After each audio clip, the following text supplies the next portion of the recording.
Greetings to those who watch below. Before we start today's video, as always I'd like to say a massive thank you to those who dwell below. Steffi Ray, Wicked Witch, Jess Black Curtain, Aztec Priest and Lisa Watts. If you'd like to join them, make sure to check out the link in the description box below. Also below we have my new Teespring collection, featuring the channel's banner on the front and my famous sign-off on the back. Today we are going to complete our tour of Great Britain with some truly terrifying English paranormal encounters.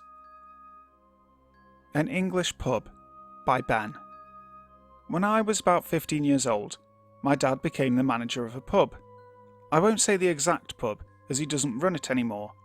The pub is located near Sheffield in England and is on a country road. The pub is converted from a farmhouse and barn.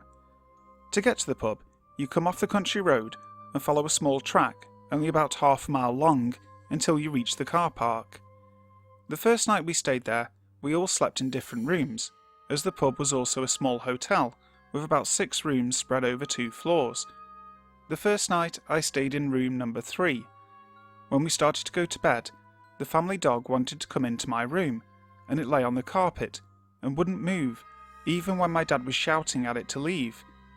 The dog did eventually leave to go and sleep in the corridor, but soon after my dad closed his door, I opened mine again to let the dog in.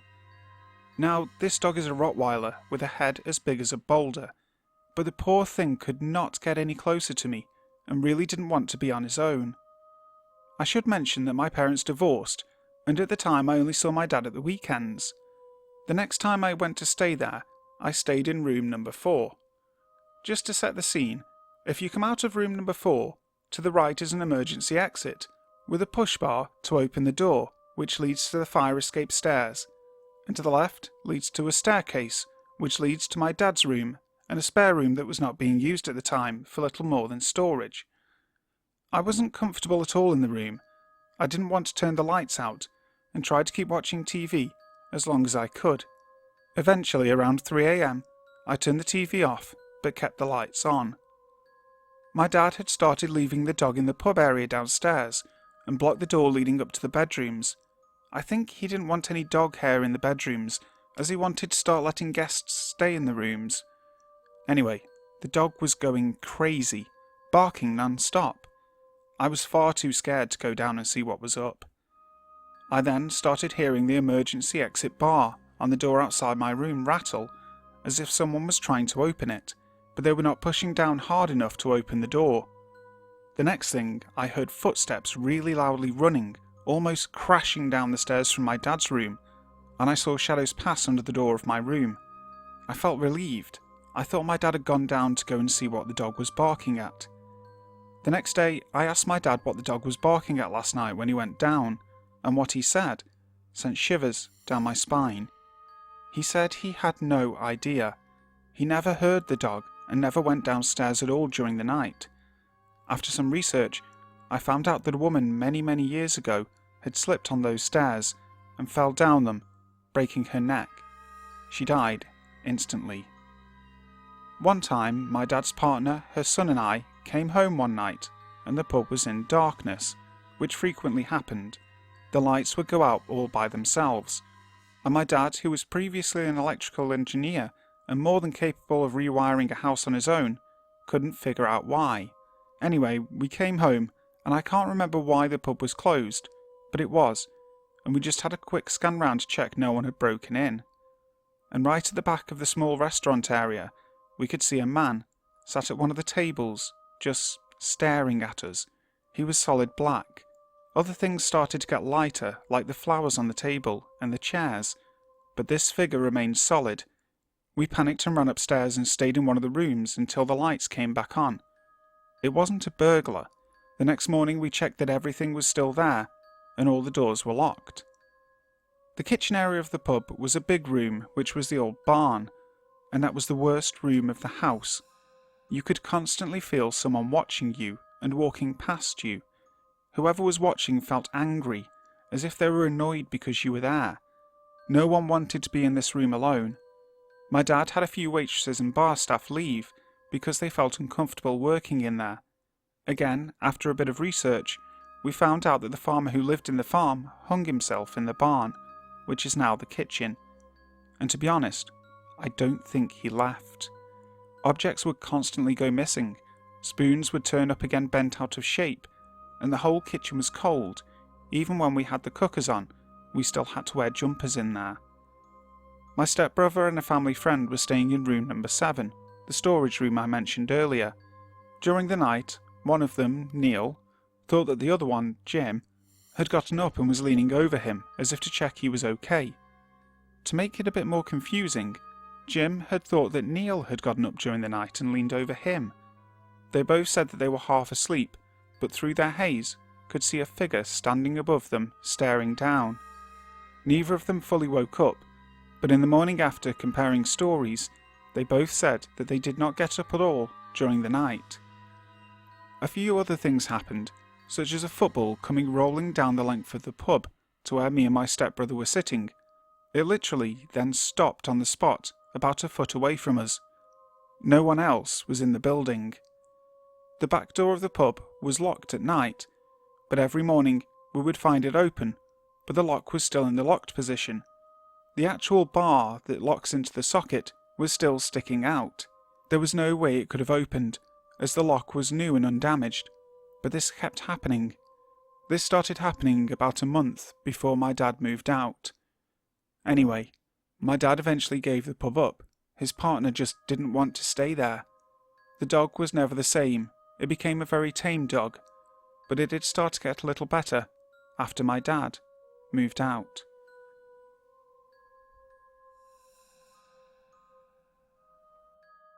Paranormal Experiences in Bristol by Flowerpot87. I would like to share a few experiences I have had over the years. In my life I've lived in 5 different houses. 2 have had no kind of activity, while 3 have been very active indeed. My first experience with the paranormal was when I was 7 years old. My parents sent me to a local Sunday school, not because they are in the slightest bit religious, but because, as an only child, it was another way for me to socialise and make new friends. It was a beautiful spring day, and we headed out to the countryside to look around an old church called Publo, which is located in the village of Pensford, about 30 minutes from the centre of Bristol. At 7, I had a child's fascination with death, and would flit carelessly among the crumbling headstones, seeing how old people were when they died. I soon found myself away from the main group and drawn to a bush in the older corner of the cemetery.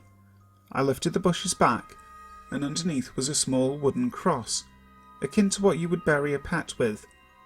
Suddenly my eyes lifted, and about 8 metres from me was a brown hooded figure, clear as day and solid looking. I could make out his brown robe, but his face was obscured by the robe. I wouldn't describe it as a feeling of fear, more fascination, as I was rooted to the ground staring as he floated past and disappeared into nothing. I ran back to the group and told them what I had seen, but no one took it seriously, given that I was known for having an overactive imagination.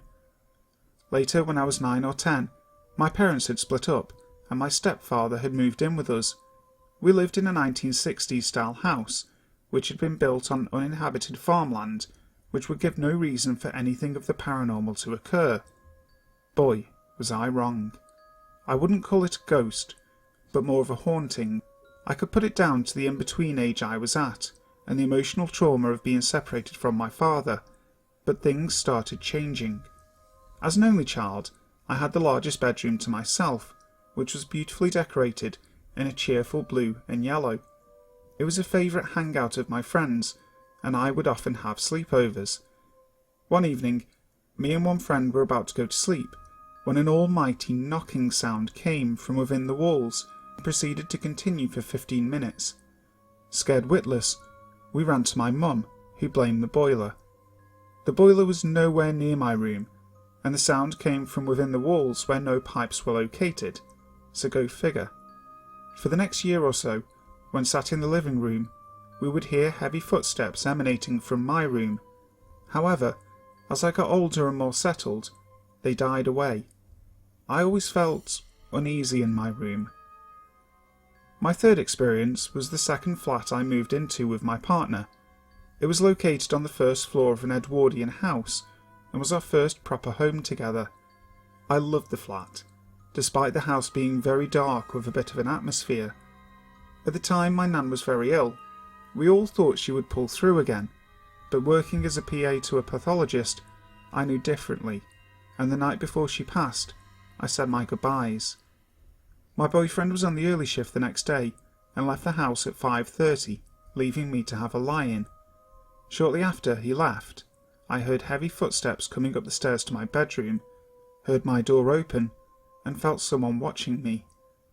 Thinking that my boyfriend had forgotten something, I turned to face him and saw nothing there. The door too was shut. That was the beginning of a lot of extreme activity. I'd always felt uneasy in the bathroom and would shower with the door open, as it felt like something was watching me.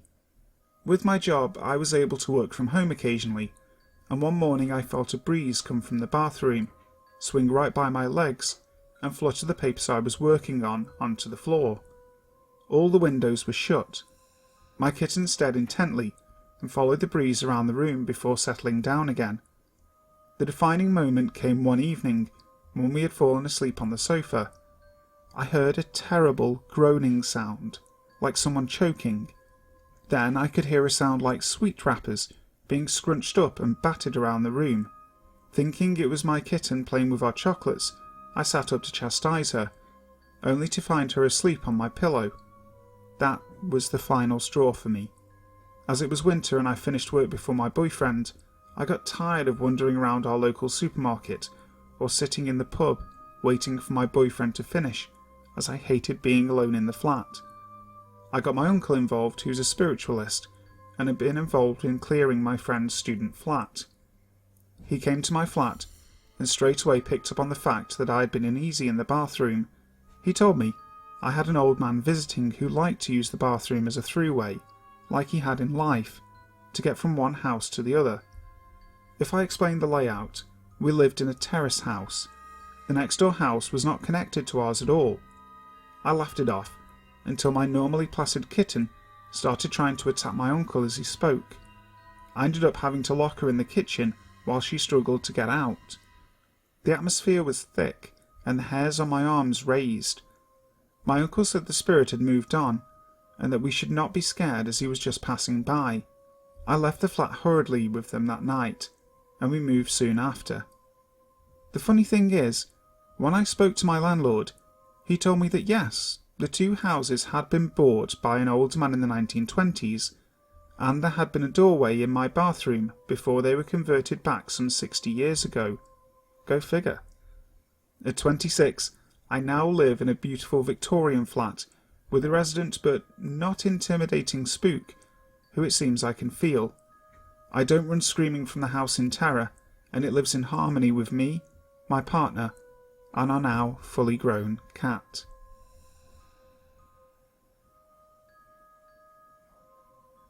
"1:50 a.m. by Bex's Cows 06. What I am about to tell you is repeatedly witnessed by both me and my sister, but from other ends of the house.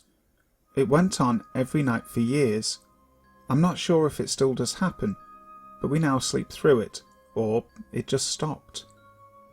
Basically, every night at around 1:50 a.m, I would wake up to someone walking along the corridor outside my bedroom. I could hear the footsteps very clearly. My parents' room is opposite my room, and pretty much all the doors squeak in our house as they're old. My sister has a limp, and her room is on the opposite side of the house, so I knew that it was no one else in my family. The footsteps were heavy, and I could hear them clearly, even through my closed door. The footsteps would turn right at the end of the corridor, where my sister would begin to hear them. The footsteps would then appear to go through the locked front door, and we would hear a slight knock on the door, as if it had been jolted. We have a porch on our main front door, and a glass porch door. Both are locked every night without fail. In the porch is a wooden mailbox. It has a slot for the postman to post letters in, but a lift-up lid to get the mail out of. Every day after the front door knocked, my sister and I would both hear the lid being lifted and then drop back down on the mailbox, as if someone was checking the mail. This is where I couldn't hear anymore, but my sister said that after a minute or so, the security lights would go on in the garden. She would hear something going through the bins and loud shuffling. She was always too scared to look, and so was I. There's no way a person could get through the locked doors without keys, and where my bed is, I can hear the keys being moved off the hooks and turned in the doors. There's no gateway to our back garden. The only way through to the back garden is via the garage, which has a really old electronic door that's so noisy you can hear it clearly from anywhere in the house and will set the dog off barking guaranteed. And she never barked at these noises. One night, I can remember back in 2005, it was the usual 1:50 AM footsteps, but shortly after, someone or something began trying to get in the front porch door. It was pulled violently, and the handle was being yanked up and down frantically. The door was aggressively banged for about a minute, as if someone was just shaking and hitting it. I was terrified and lay in bed listening. My dog looked scared too and didn't bark, just lay on the floor growling. Normally, she would go under the curtain and look out the window as the windowsills are low in my house, but she didn't this time. After about 5 minutes, it stopped. I eventually went back to sleep. I have no idea what was trying to get in the door that night. I have no belief that it was a person or an animal. I think if it was a person, they would have knocked on my window, as we live in a bungalow, and my room is next to the front door. An animal would not be able to pull the door handle.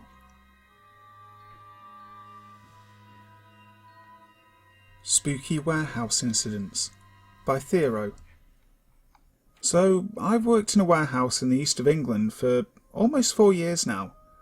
Since I've started working there, I've noticed a couple of strange things going on, as well as hearing from other people some strange events happening. I'll begin by explaining a bit more about the warehouse. It was built less than 10 years ago on farmland. As far as I'm able to research, there have been no accidents or deaths on the site during the construction of the building or since it opened. I have researched into the history of the land, which I'll talk about later. The warehouse is mainly one story, except for the front third, which does have a second floor, which is used for offices. The main part of the warehouse is open plan. So the strange incidents that I have experienced have occurred sporadically over the past 4 years. One of the most consistent things I've experienced is a sudden drop in temperature when in the warehouse. This happens in the central part of the warehouse, on the east or west sides. The main part of the warehouse has no windows, and the delivery shutters are on the north side, and some distance from the site where the changes in temperature occur. I would also expect to feel more of a draft or breeze if it was caused by the shutters being opened, rather than a noticeable shift in temperature. The second thing I've noticed, or rather felt, is the feeling I'm being watched while in the warehouse. This usually occurs when I'm by myself, usually after 5 o'clock, when the majority of the staff have gone home. I'm not the only one who seems to get this feeling. Many new employees, who haven't heard about these strange incidents, claim that they feel uneasy, and as if someone is watching what they are doing, despite no one being there. Now, I have asked my father, who works at the warehouse as a manager, if he has experienced anything strange, as he has worked there since it has opened. One of the tasks my father has to do is survey the CCTV every so often. He says that occasionally he will see shadowy images on the recording. Usually they occur after the building is closed, after 2 AM, and the images are pretty fast. Since the security company that remotely watches the building after it has been closed for the day didn't raise the alarm, I can only assume that the sensors weren't triggered, indicating no one had entered the building. There was another incident my father spoke about which happened before I started working there. First, I'll have to explain briefly the call-out system. As I have already mentioned, an outside company monitors the building once it is closed. There are 2 types of sensors, one on each of the external doors that is triggered should they be opened, and the other on the internal doors should they be opened. If the sensors are triggered, the security company has a call-out rota, which is a list of employees that live in the local area. They call 2 of the employees who then go and investigate. If an employee is on call out that evening, they are not allowed to drink alcohol. Now, one April or May evening about 5 years ago, 2 of our colleagues were called out after one of the internal alarms were triggered. They walked around the outside of the building and were satisfied that all the external doors were closed and locked, and none of the windows or delivery shutters had been broken into. They decided to enter the building and see what had caused the apparently false alarm. They checked the offices and found that they were okay, including all the internal doors. They then entered the warehouse. When both of them entered, they heard a woman singing, in a 40s or 50s style. They called for the person to identify themselves, but the singing continued. The 2 men walked to the east side of the building, where the singing appeared to be coming from. When it seemed they were getting close to the source of the noise, it stopped. They called into the security company to check the footage of the area in the entrance to the building. Nobody had entered or exited the building since the 2 men had entered, and no one was in the east side area. Please bear in mind that I know both of these men. Neither smoke, take drugs, or would not have drunk any alcohol that night, as they were on call. One of them is in fact teetotal. Furthermore, both are trustworthy, reliable individuals, who up until this point didn't really believe in ghosts. Now, I have done some research into the local history of the area, and before the warehouse was built, an archaeological survey had to be done, a legal requirement in the UK. I was able to gain access to the original report, which says that the archaeologists found evidence of a post-Roman settlement, possibly Anglo-Saxon, with a possible burial ground. Unfortunately, due to the nature of the soil, which is very acidic, little evidence was found to fully prove that a burial ground existed. Another piece of research I've discovered was that between 1943 and 1947 there was an internment camp for German and Italian prisoners of war, just slightly west of the building. The Pub and Its Ghosts by laurenemmam. So, I work in a pub as a waitress. This pub is the Bell Inn, which is in Findon. It's the oldest pub in England, with a reputed licence since about 1020 or something in the 1000s, so you can expect that there will be a lot of ghosts. Personally, I don't go around telling people I'm kind of a ghost hunter, because I would imagine some people would think it was weird, right? Anyway, I'm a big believer in fate, and trust me, I am very stubborn. So when I was desperate for a job, I was going through the yellow pages, searching online and asking everyone that I knew, even though my parents told me to stop. But I kept going and going and came across the Bell Inn, and had never ever been there before, and me, being me, jumped at the job and worked from the next day. On arrival, the pub from the outside doesn't actually look that good or big. However, when you open the door, you will be thrust into history and could easily get lost.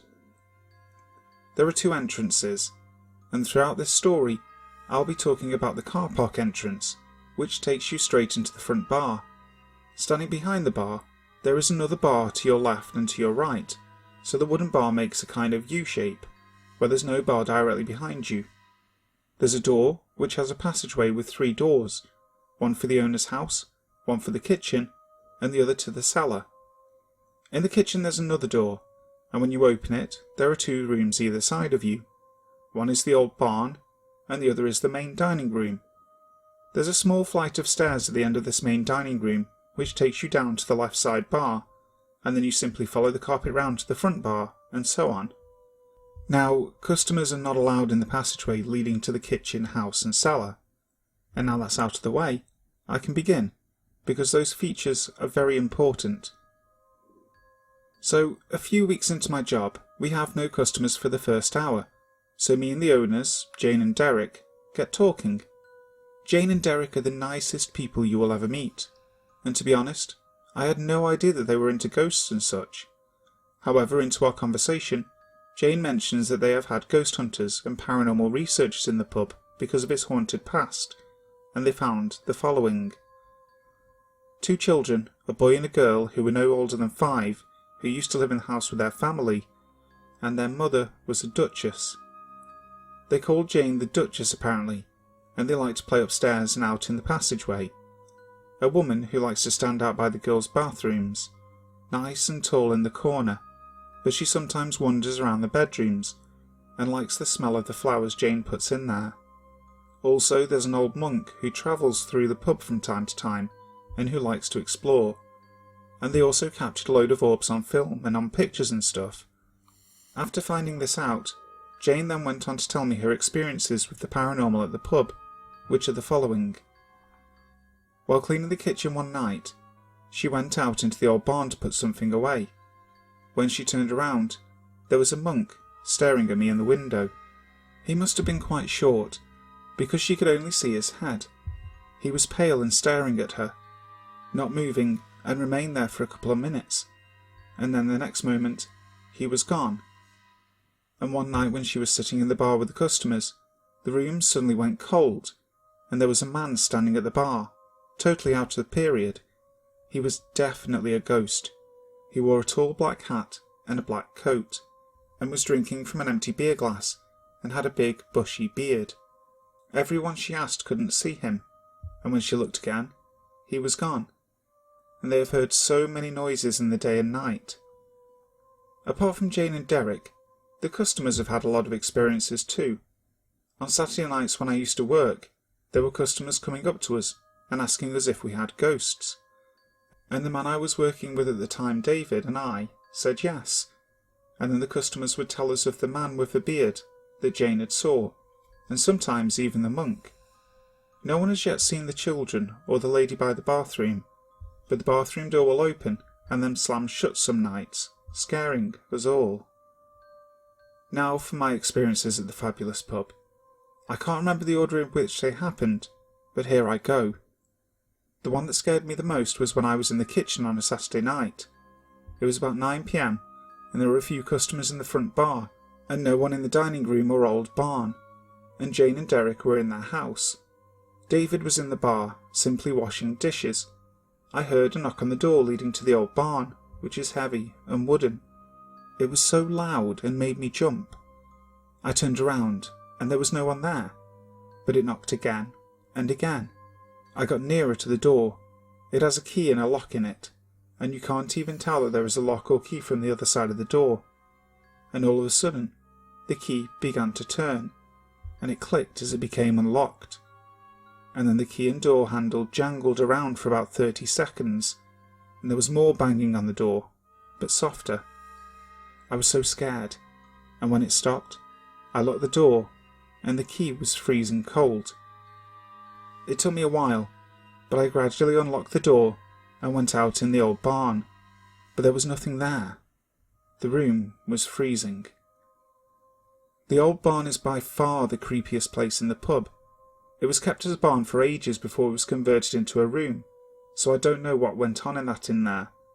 However, there is something about it that makes shivers go down my spine, and I constantly feel like I'm being watched. Luckily, as I don't work on Saturdays anymore, I don't have to deal with the old barn much. But when I used to work there, I would hear footsteps treading around the fireplace on the concrete floor, and things would move past the windows. Between the dining room and the old barn, there is a wall with 2 archways in it, which have like curtains hanging between them. Often these would move, and sometimes shut themselves when they had been left open, or would open themselves after being shut. The lights would also turn themselves on and off, which was a pain because it was a trek to the switches. Another awful experience was in the main dining room on a Saturday night. I was cleaning the cupboards and it was dark and I was on my own. There was no one in the bar apart from Jane, Derek and David. All of a sudden, there were loud footsteps creeping up the small flight of stairs from the sidebar, and they continued up towards me, and then just stopped, and the room went cold. There are various other small experiences as well. When in the bar I have heard footsteps go across the passageway, and when I have been out near the cellar, there will be a lot of tapping and clicking, and recently there was the sound of running and a cold breeze coming past me. The bar doors will slam on their own, as will the kitchen door and bathroom doors. I've been in the bathroom when there is a sudden smell of flowers, or something horrible. And I have been in the loo recently when I heard the door open, and then the other toilet door open and shut. But when I have finished, there's no evidence of this, and no one has come in or gone out of the toilets. It is also constantly cold in the old barn, and often gets cold in the kitchen, and then becomes really hot. Also in the kitchen and old barn, I have been touched on my arm, which is freaky. There was also the sound of a dog growling once, which was really creepy, as there were no dogs in the pub at all. Sometimes, if you're in the front bar, you can feel something go around your feet. Jane says this is the children. Things go missing and don't come back for weeks, and then suddenly just reappear. In the house, there are reports of various shadow figures and footsteps which can be heard even when everyone is downstairs. Jane says one of the rooms in the house is uncomfortable to be in, and things move about in the pub as well. Hi guys, thank you so much for listening to today's video. I really hope you enjoyed it. If you did, make sure to like, share, and also if you haven't already, subscribe to the channel, making sure you hit the notification bell so you'll know when the next video goes live on Monday. So, until next time, sleep tight.